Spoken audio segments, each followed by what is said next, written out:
नमस्कार, मैं डॉक्टर मीनाक्षी अग्रवाल, सहायक प्राध्यापक गृह विज्ञान, शासकीय कन्या महाविद्यालय दुर्ग में कार्यरत हूँ। मैंने यह लेक्चर बीएससी गृह विज्ञान भाग 2 की छात्राओं के लिए तैयार किया है। छात्राएं, जैसे कि आप जानते हो कि भोजन हमारे जीवन की प्राथमिक आवश्यकता है। भोजन के द्वारा हमारे शरीर को पोषण प्राप्त होता है। पोषण की आवश्यकता के हिसाब से हमारे जीवन को 6 अवस्थाओं में बांटा गया है: शैशवावस्था, बाल्यावस्था, किशोरावस्था, युवावस्था, प्रौढ़ावस्था एवं वृद्धावस्था। हर अवस्था की पोषण संबंधी आवश्यकताएं अलग अलग होती हैं।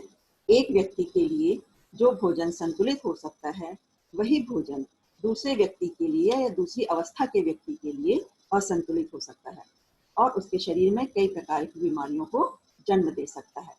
इसलिए आवश्यक है कि हम इस बात की जानकारी प्राप्त करें कि हमारी भोजन संबंधी आवश्यकताएं कौन कौन सी होती हैं और कौन कौन से फैक्टर इन आवश्यकताओं को प्रभावित करते हैं। आज के इस लेक्चर में हम युवावस्था में पोषण संबंधी आवश्यकताओं पर चर्चा करेंगे। इसके अंतर्गत हम जिन टॉपिक पर चर्चा करेंगे उसमें है युवावस्था से क्या तात्पर्य है, फिर हम देखेंगे युवावस्था की पोषण संबंधी आवश्यकताओं को कौन कौन से फैक्टर्स प्रभावित करते हैं, युवावस्था की न्यूट्रिशनल रिक्वायरमेंट क्या है, इनके लिए निर्धारित दैनिक आवश्यकताएं क्या हैं और किस तरह का पोषण या भोजन युवावस्था के व्यक्तियों को लेना चाहिए। तो चलिए शुरू करते हैं। युवावस्था जो होती है जीवन की वह अवस्था है जिसमें व्यक्ति अपनी शारीरिक एवं बौद्धिक परिपक्वता को प्राप्त करता है। यह अवस्था सामान्यतः 21 वर्ष से शुरू होती है और 39 वर्ष तक की अवस्था युवावस्था के अंतर्गत आती है। इस अवधि में व्यक्ति की शारीरिक क्षमताएं चरम सीमा पर होती हैं, उनकी सेंसरी एबिलिटी और उनकी मस्कुलर एबिलिटी अधिकतम होती है, उनके कार्डियक फंक्शंस पीक पर होते हैं। यदि हम देखेंगे कि कौन कौन से फैक्टर्स हैं जो कि युवावस्था की आवश्यकता को प्रभावित करते हैं, तो उसमें मुख्य रूप से 2 फैक्टर आते हैं जो कि युवावस्था की आवश्यकता को प्रभावित करते हैं। पहला है एक्टिविटी और दूसरा है सेक्स।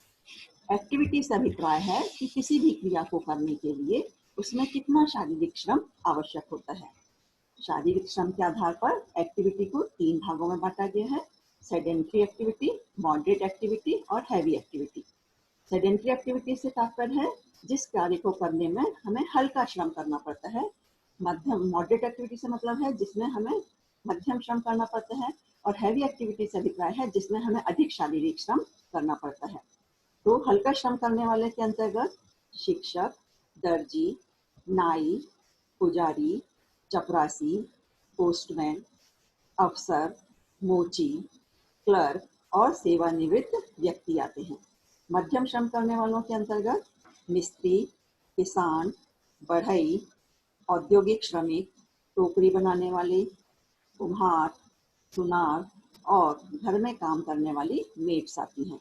भारी श्रम करने वालों के अंतर्गत लोहार, पत्थर तोड़ने वाले, खदानों में काम करने वाले और रिक्शा चलाने वाले और लकड़हारा आते हैं।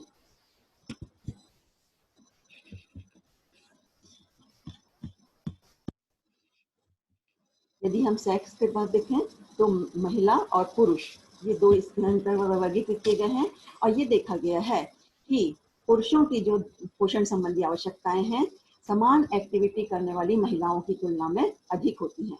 इसके कई कारण होते हैं कि पुरुष का ये सबसे पहला कारण होता है हाइट एंड वेट। यदि हम महिलाओं से पुरुष की तुलना करें तो उनका शरीर का भार और उनकी लंबाई दोनों ही महिलाओं से ज्यादा होती है। उनका बीएमआर महिलाओं से ज्यादा होता है, उनका बॉडी सरफेस एरिया महिलाओं से ज्यादा होता है। इसलिए महिलाओं की तुलना में पुरुषों की पोषण संबंधी आवश्यकताएं अधिक होती है।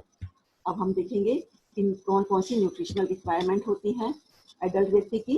तो न्यूट्रिशनल एक्सपर्ट कमेटी जो कि आईसीएमआर के द्वारा निर्धारित की गई है, उसने भारतीय पुरुषों और महिलाओं के लिए एक दैनिक प्रस्तावित मात्रा निर्धारित की गई है, जिसके लिए उन्होंने रेफरेंस मैन और रेफरेंस वुमेन को के हिसाब से ये मात्रा निर्धारित की गई है।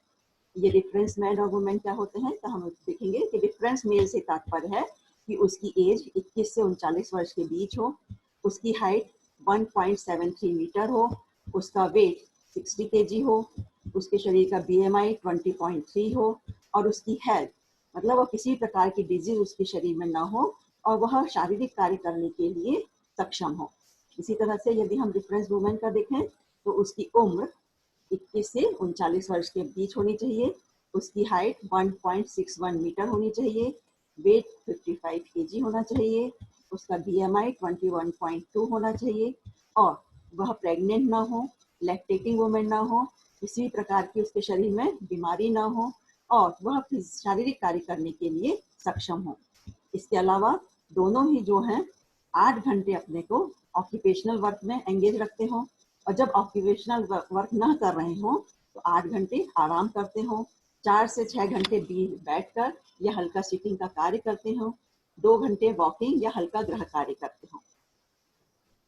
अब हम देखेंगे कि रेफरेंस मैन और वुमन के लिए किस तरह की आवश्यकताएं निर्धारित की गई हैं। तो ये जो डाइटरी रिकमेंडेड डाइटरी अलाउंसेस की टेबल है, ये मैंने ICMR के द्वारा निर्धारित टेबल ली है, जो कि उन्होंने 2010 में भारतीय वयस्क व्यक्तियों के लिए बताई थी। इस टेबल में आप देख रहे हैं कि महिला और पुरुष दोनों के ही वर्ग हैं और उनकी एक्टिविटी के आधार पर उनको वर्गीकृत किया गया है। तो उसमें हम सबसे पहले उनकी कैलोरी संबंधी आवश्यकता को यदि देखें तो आप इस टेबल को ध्यान से देखेंगे तो आपको महसूस होगा कि जो हैवी वर्कर्स हैं, चाहे वो महिला हो या पुरुष हो, उनकी कैलोरी संबंधी आवश्यकता अधिक है अपेक्षाकृत सेडेंटरी वर्कर की। इसमें हम देख रहे हैं कि हैवी वर्कर्स की कैलोरी संबंधी आवश्यकता पुरुषों की जहां 3490 है, वहीं सेडेंटरी वर्कर पुरुष की जो आवश्यकता है वह 23 से 2320 किलो कैलोरी प्रतिदिन है। इसी तरह से महिलाओं की हैवी वर्कर्स की 2850 है तो सेडेंटरी वर्कर की 1900 किलो कैलोरी प्रतिदिन है। महिलाओं की 2 अवस्थाएं इसमें और दिखाई गई हैं, प्रेगनेंसी और लैक्टेशन, जो कि महिला के जीवन की विशेष अवस्थाएं होती हैं। प्रेगनेंसी वह अवस्था होती है जबकि महिला में के शरीर में गर्भस्थ शिशु का विकास होता है। तो इस समय में उसके शरीर में बहुत सारे परिवर्तन होते हैं। इन परिवर्तनों को के कारण उसकी पोषण संबंधी जो आवश्यकताएं हैं बढ़ जाती हैं। इस समय उसे 350 किलो कैलोरी अतिरिक्त लेना चाहिए। अतिरिक्त से मेरा अभिप्राय ये है कि जितनी सामान्य एक्टिविटी के दौरान वह जितनी कैलोरी ले रही है उसके साथ साथ उसे 350 कैलोरी और लेना चाहिए। इसी तरह से जो लैक्टेटिंग अवस्था होती है वह अवस्था होती है जिसमें कि माँ अपने बच्चे को दूध पिलाती है। इस अवस्था को 2 ग्रुप में विभाजित किया गया है, 0 to 6 मंथ और 6 to 12 मंथ, क्योंकि दोनों ही स्टेज में पोषण संबंधी आवश्यकताएं बदल जाती हैं। 0 to 6 मंथ में प्लस 600 कैलोरी अतिरिक्त दर्शाई गई हैं। कहने का तात्पर्य है कि नॉर्मल एक्टिविटी के साथ अतिरिक्त 600 किलो कैलोरी उसको लेना है। 6 to 12 मंथ में 520 किलो कैलोरी अतिरिक्त लेना है। अब यदि हम प्रोटीन को देखें तो प्रोटीन जो है पुरुषों के लिए 60 ग्राम प्रतिदिन है और महिलाओं के लिए 55 ग्राम प्रतिदिन है। यदि हम ये जो है रेफरेंस मैन और रेफरेंस वुमेन के वेट को ध्यान में रखते हुए दिया गया है। कहने का तात्पर्य है कि 1 ग्राम प्रोटीन प्रति केजी बॉडी वेट के लिए पर्याप्त होता है। 1 ग्राम पर केजी ऑफ बॉडी वेट पर्याप्त होता है, अर्थात हमारा शरीर का भार 1 किलोग्राम के लिए हमें 1 ग्राम प्रोटीन पर्याप्त होता है। प्रेगनेंसी में क्योंकि गर्भस्थ शिशु का विकास होता है, नई कोशिकाओं का निर्माण होता है, इसलिए प्रोटीन संबंधी आवश्यकता बढ़ करके 78 ग्राम प्रतिदिन हो जाती है। लैक्टेशन पीरियड में यही आवश्यकता फिर 74 ग्राम प्रतिदिन हो जाती है और 6 to 12 मंथ में यह 68 ग्राम प्रतिदिन रहती है। यदि हम फैट को देखें तो यहाँ विजिबल फैट दिखाया गया है। हमारे आहार में 2 तरह के फैट होते हैं। विजिबल फैट वे फैट होते हैं जो कि हम फैट के रूप में घी, तेल, मक्खन, ये जो विजिबल फैट के अंतर्गत आते हैं और हम जितनी भी तरह के आहार का सेवन करते हैं उनमें भी फैट थोड़ी मात्रा में होता है और ये जो फैट होता है हमारे शरीर में हमें दिखाई नहीं देता है, लेकिन हमारे शरीर में जा करके फैट की तरह कार्य करता है। तो यहाँ हम विजिबल फैट की चर्चा करेंगे। तो आप यदि इस टेबल को देखेंगे तो हम ये देख रहे हैं कि जो हैवी वर्कर्स हैं, चाहे वो महिला हो या पुरुष हो, उनमें विजिबल फैट की मात्रा अधिक है। स्वाभाविक है क्योंकि उनकी कैलोरी संबंधी आवश्यकता अधिक है, इसलिए वो विजिबल फैट अधिक मात्रा में ले सकते हैं। प्रेगनेंसी में जो विजिबल फैट है वह 30 ग्राम पर डे है। लैक्टेशन में भी दोनों ही पीरियड में 30 ग्राम प्रतिदिन लेना चाहिए। यदि हम कैल्शियम को देखें तो इसमें हम देख रहे हैं टेबल में कि चाहे पुरुष हो या महिला हो, दोनों की ही कैल्शियम संबंधी जो आवश्यकता है वह 600 मिलीग्राम प्रतिदिन दिखाई गई है। क्योंकि वयस्क अवस्था तक हमारे शरीर का विकास पूरा हो चुका होता है, इसलिए किसी भी ग्रुप में अतिरिक्त कैल्शियम की आवश्यकता नहीं रहती। लेकिन यदि हम प्रेगनेंसी में देखें तो यह आवश्यकता बढ़ के 1200 मिलीग्राम प्रतिदिन होती है। उसका कारण ये रहता है कि प्रेगनेंसी में गर्भस्थ शिशु का विकास हो रहा है, नए शरीर का निर्माण हो रहा है। उस शरीर के निर्माण के लिए कैल्शियम की आवश्यकता बढ़ जाती है, इसलिए 1200 मिलीग्राम प्रतिदिन लेना चाहिए। लैक्टेशन पीरियड में हम देखें तो इसमें भी कैल्शियम की आवश्यकता 1200 मिलीग्राम प्रतिदिन है। उसका कारण ये रहता है कि शरीर में मिल्क का फॉर्मेशन हो रहा है, उस मिल्क फॉर्मेशन के लिए भी हमें कैल्शियम चाहिए। और दूसरा, मिल्क कैल्शियम का अच्छा सोर्स है, तो मिल्क में कैल्शियम की उपलब्धता के लिए भी हमें कैल्शियम अतिरिक्त लेना होगा। इसलिए इस समय आवश्यकता बढ़ करके 1200 मिलीग्राम प्रतिदिन हो जाती है। यदि हम आयरन को देखें तो यहाँ आप टेबल में देख रहे हैं कि महिलाओं की जो आयरन संबंधी आवश्यकता है वह पुरुषों की तुलना में अधिक है। उसका कारण ये रहता है कि महिलाओं के शरीर से प्रति माह मेंस्ट्रुएशन के रूप में आयरन का लॉस होता है। उस लॉस को पूरा करने के लिए महिलाओं को अतिरिक्त आयरन की आवश्यकता होती है। प्रेगनेंसी में भी आयरन की आवश्यकता बढ़ जाती है, क्योंकि ब्लड वॉल्यूम बढ़ता है, महिला के शरीर में ब्लड सर्कुलेशन बढ़ता है, नए शिशु का निर्माण हो रहा है। डिलीवरी के समय जो ब्लड लॉस होता है उस सभी कमी को पूरा करने के लिए आयरन की आवश्यकता बढ़ जाती है। 35 मिलीग्राम प्रतिदिन आयरन लेना चाहिए। लैक्टेशन पीरियड में आयरन की आवश्यकता में किसी प्रकार के परिवर्तन नहीं होते हैं, क्योंकि मिल्क जो है वह आयरन का पुअर सोर्स है। अब यदि हम विटामिन को देखें तो आप इस टेबल में देख रहे हैं कि विटामिन ए दो रूपों में दिखाया गया है, रेटिनॉल के फॉर्म में और बीटा कैरोटीन के फॉर्म में। तो चाहे महिलाएं हो या पुरुष हो, दोनों की ही विटामिन ए संबंधी आवश्यकता सेम है। यदि रेटिनॉल के फॉर्म में है तो 600 माइक्रोग्राम प्रतिदिन और बीटा कैरोटीन के फॉर्म में 4800 माइक्रोग्राम प्रतिदिन लेना चाहिए। रेटिनॉल जो होता है वह विटामिन ए एज सच होता है, अर्थात जिस रूप में हम लेते हैं उसी रूप में हमारे शरीर में वह अवशोषित हो जाता है और यह हमें प्राणी सोर्स से मिलता है। जबकि बीटा कैरोटीन जो होता है हमें वनस्पति सोर्स से मिलता है, और जिस रूप यह विटामिन ए का प्रिकर्सर है, अर्थात यह हमारे शरीर में जा करके विटामिन ए में परिवर्तित होता है। जिस रूप में हम लेते हैं उसी रूप में हमारे शरीर इसका उपयोग नहीं कर पाता है। और जितना बीटा कैरोटीन हम लेते हैं उसका 17% ही अवशोषित हो पाता है, और जितना अवशोषित होता है उसका 50% ही विटामिन ए में कन्वर्ट हो पाता है।